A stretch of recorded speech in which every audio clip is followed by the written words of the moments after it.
छत्तीसगढ़ के बिलासपुर की एक नाबालिग लड़की एलन में मेडिकल की कोचिंग कर रही थी और Om girls hostel new Rajiv Gandhi Nagar में निवासरत थी। दिनांक 6 जून को 6:30 बजे हॉस्टल से कोचिंग के लिए निकली, लेकिन 9:30 बजे तक शाम तक नहीं लौटी। तो हॉस्टल के जो मालिक थे उन्होंने पुलिस को सूचित किया और इस संबंध में थाना जवाहर नगर पर एक गुमशुदा के तौर पर नहीं आने पर 363 IPC में आपराधिक प्रकरण दर्ज हुआ। एक नाबालिग बच्ची के गुम होने का मामला बेहद सनसनीखेज मामला था और इस गंभीरता को देखते हुए एडिशनल SP प्रवीण जैन के नेतृत्व में एक टीम का गठन किया गया, जिसमें मुकुल शर्मा CO 4, अंकित जैन CO 1 और कई थानाधिकारियों को टीम में शामिल किया गया। साइबर टीम को भी कॉल एनालिसिस करने का जिम्मा दिया गया, जिसमें ये तथ्य सामने आया कि लड़की का अंतिम कॉल जवाहर सागर के पास में जो टावर है उसके अंतर्गत आया। नाबालिग बच्ची का कोचिंग से एक जुड़ाव होने के बाद, एलन इंस्टीट्यूट की छात्रा होने के बाद उसका जंगल में लोकेशन होना एक बेहद चिंता का विषय था। इसलिए उस पूरे घटनाक्रम की तहकीकात करने के लिए जो टीम हमने गठित की थी उसके साथ काफ़ी तादाद में पुलिसकर्मियों को जोड़कर कई अन्य टीमें गठित की गई और एक सर्च ऑपरेशन कंडक्ट किया गया।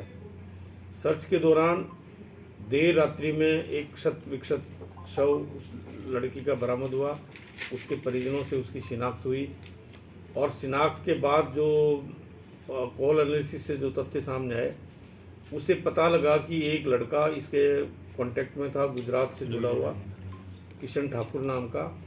उसका मूवमेंट गुजरात की तरफ जाना ज्ञात हुआ। उसकी मूवमेंट दिन में भी कोटा में ज्ञात हुई। इसके बाद गुजरात SOG की हमने मदद लेकर के उस लड़के को डिटेन करने का जिम्मा दिया। हमारी टीम भी हमने रवाना की और देर रात्रि में SOG की टीम ने उस लड़के को डिटेन किया और हमारी टीम जो वहाँ पहुँची उसको उन्होंने सुपुर्द कर दिया।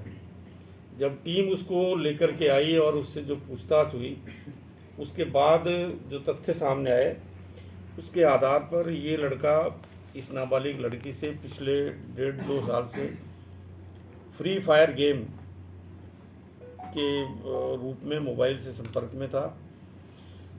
आपस में इन्होंने अपने नंबर भी शेयर किए और काफ़ी बात करते रहते थे, अफेयर्स में भी आए। उसके बाद जब ये लड़की यहाँ पे कोचिंग के लिए आ गई तो इसने ये पढ़ाई में तल्लीन हो गई और इसने अपने कॉन्टैक्ट इससे ब्रेक कर दिए, इसका नंबर भी ब्लॉक कर दिया। तो ये लड़का बड़ा इरिटेटेड था और ये इससे मिलने के लिए वहाँ से गांधीनगर गुजरात से यहाँ पे 5 तारीख को सुबह आया। इससे संपर्क हुआ, ये लड़की से मिलने गया।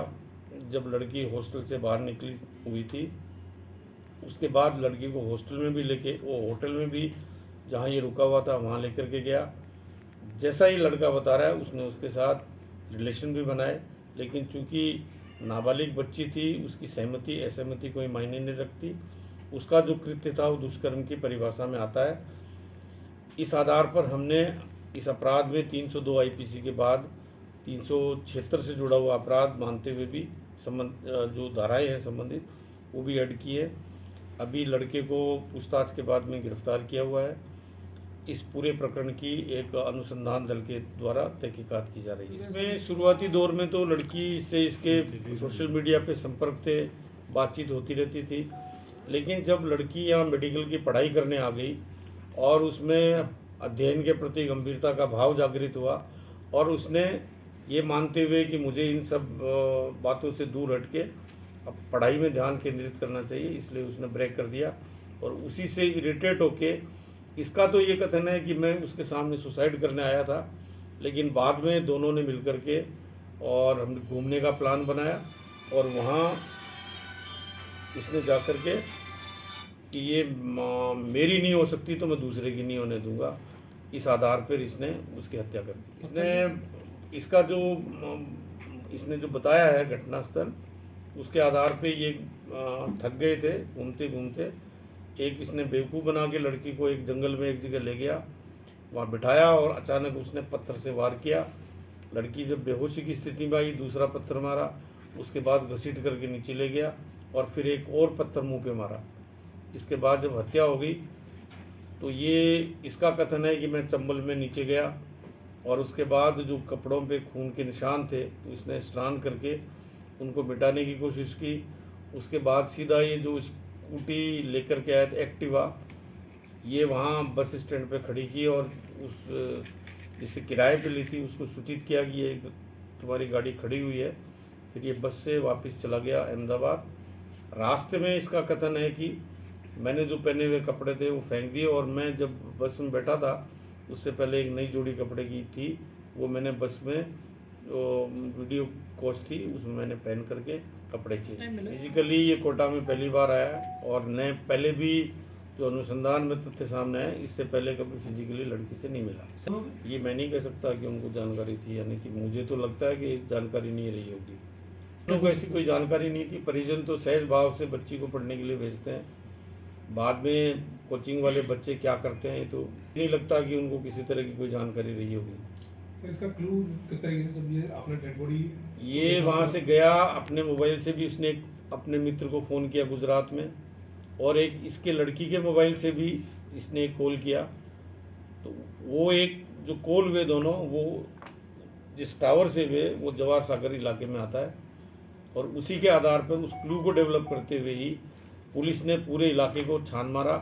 एक बहुत मुश्किल काम था, एक दुरूह कार्य था कि जंगल में एक सुई को तलाशना, और वो जो टीम एडिशनल एसपी के नेतृत्व में CO फर्स्ट और CO 4 ने किया तब बहुत ही शाबाशी के काबिल है। तो अनुसंधान का विषय है, पुलिस जब्त करेगी उन्हें। इसी के पास रहे जी, ये SOG वालों ने पकड़ा है इसलिए हमें जानकारी नहीं। इन्होंने गूगल पे सर्च किया कि कोटा में कौन कौन से टूरिस्ट स्पॉट हैं और ये दोनों की सहमति थी कि इतना खूबसूरत सा इलाका है इसलिए वहाँ घूमने चलते हैं, जैसा इसका कथन है।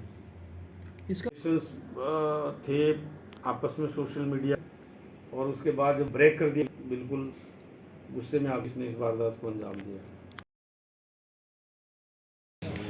पुलिस कोरोना काल के दौरान भी और कोरोना के बाद भी जो बाहर के छात्र हैं कोचिंग से जुड़े हुए उनकी सुरक्षा के लिए जो भी अपेक्षित प्रयास किए जाने हैं उसमें पूरी तन्मयता से पूरी निष्ठा से कर रही है।